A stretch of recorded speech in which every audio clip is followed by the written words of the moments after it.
কাবায় চারিদিক থেকে নামাজ পড়া যায়, এখন যদি আমরা বলি যে বাংলাদেশে নামাজ পড়তে হবে পূর্ব দিকে, এটা কি কেউ মেনে নিবে না। কারণ এটা বাংলাদেশে প্রচলন নেই বা এখানে হতে পারে না। আজকে আমি একজনকে ভোট দিব, আমার লোকটা ভালো, তার কাছে যেতে পারবো, তার সাথে কথা বলতে পারবো, সে আমার এলাকার উন্নয়ন করবে, আমার এলাকা সম্পর্কে জানে, আমি মনে করেন ভোট দিলাম সন্দীপে। দেখা গেল যে আমাকে একজন এমপি পাঠিয়ে দিল, আমি চেহারা ছুড়া চিনি না, একেবারে নতুন একজন লোক আসলো মালদ্বীপ থেকে, সন্দীপ ভোট দিলাম, আসলো মালদ্বীপ। এই যে বিষয়, এটা বাংলাদেশে কোনো সময় প্রযোজ্য না, হতে পারে না। সোজা কথা হচ্ছে, আজকে এই যারা কোনো ভোট নাই, বাংলাদেশে একটা আসনও পাবে না, প্রত্যেকের জামানত বাজেয়াপ্ত হবে, তারা কৌশলের পর কৌশল, মানে এটা অপকৌশল। আজকে বাংলাদেশের সর্ববৃহৎ দল বিএনপি, এই বিএনপি হচ্ছে সমুদ্রের মতো মানুষের কাছে স্থান করে নিয়েছে, এবং শহীদ প্রেসিডেন্ট জিয়াউর রহমান টেকনাফ থেকে তেতুলিয়া সকলের কাছে পছন্দনীয়, খালেদা জিয়া পছন্দনীয়, তারেক রহমান তার প্রতিচ্ছবি, সেখানে অন্য কোনো কারো স্থান নাই।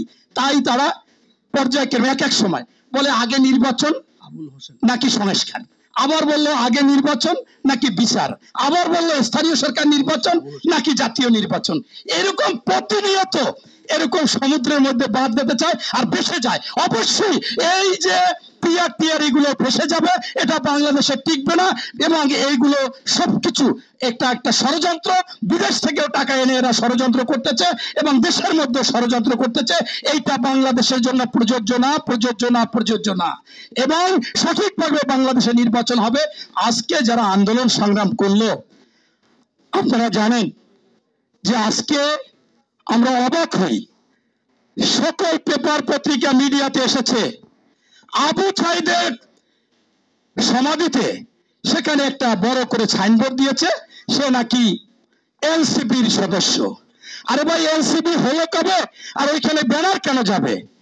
এই যে সস্তায় খুব গুডউইল নেওয়া, সস্তায় দ্রুত ক্ষমতায় যাওয়া, লোভের পর লোভ, আকাশচুম্বী লোভ, এই লোভগুলো আজকে যাদের উপর ভর করেছে তারাই বলতেছে পিআর পদ্ধতি।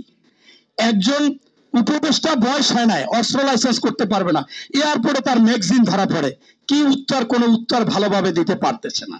কত চিন্তা করে তারা এটা সাজিয়েছে, কারণ তাদের জনসমর্থন নেই। এটা সত্যি, এটা রিয়েলিটি। বাংলাদেশ জাতীয়তাবাদ সবচেয়ে বৃহত্তর এবং সবচেয়ে জনপ্রিয়, এবং আমাদের নেতা আপনি দেখেছেন কত দূর থেকে, ৮,০০০ মাইল দূর থেকে এই দলকে সংঘবদ্ধ করেছে, এই দলকে শক্তিশালী করেছে। ওরা প্রতি মুহূর্তে, ওরা প্রতি সেকেন্ডে ভয় পায় বাংলাদেশ জাতীয়তাবাদী দলকে, যার জন্য প্রতিদিন প্রতিনিয়ত একটা ষড়যন্ত্রে লিপ্ত হয়।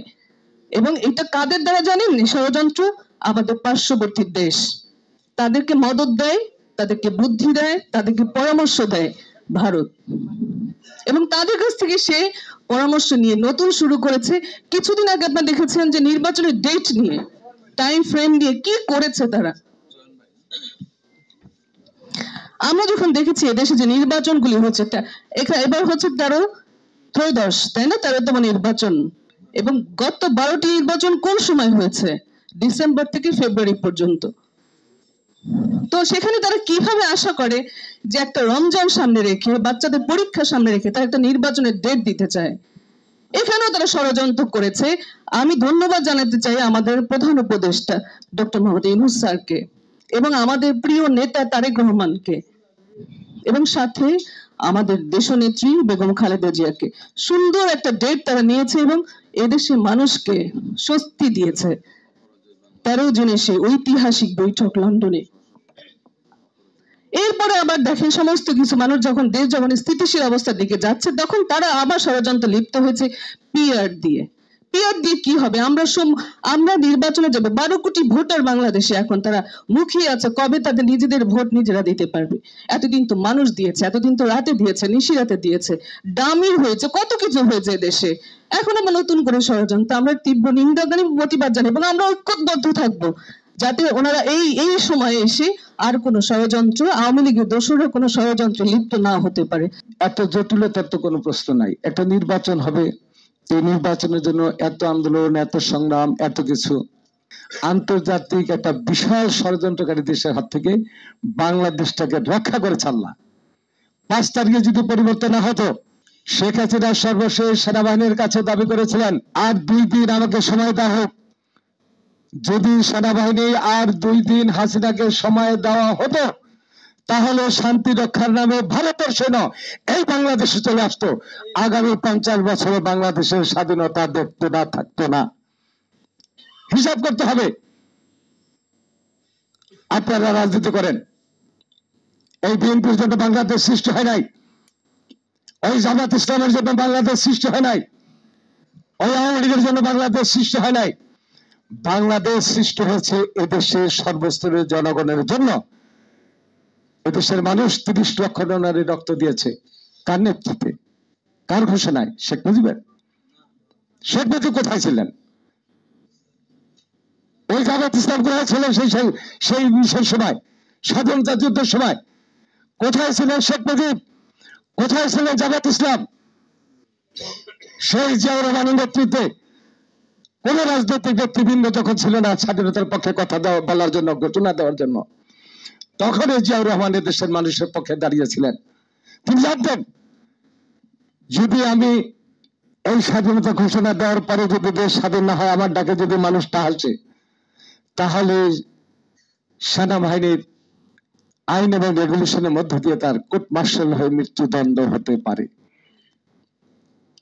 এই মৃত্যুদণ্ড হতে পারে এই শব্দটা জেনে শেখ মুজিব পাকিস্তানে পালিয়ে গেলেন, আত্মসমর্পণ করলেন, আর জিয়াউর রহমান স্বাধীনতার ঘোষণা দিলেন। এগুলো বুঝতে হবে, চিন্তা করতে হবে। হ্যাঁ, আমরা যারা রাজনীতি করি অনেক সময় সাপের ঘরে বাস করেও রাজনীতি করতে হয়। অনেক সময় দুশ্মনকেও সামনে রেখে রাজনীতি করতে হয়।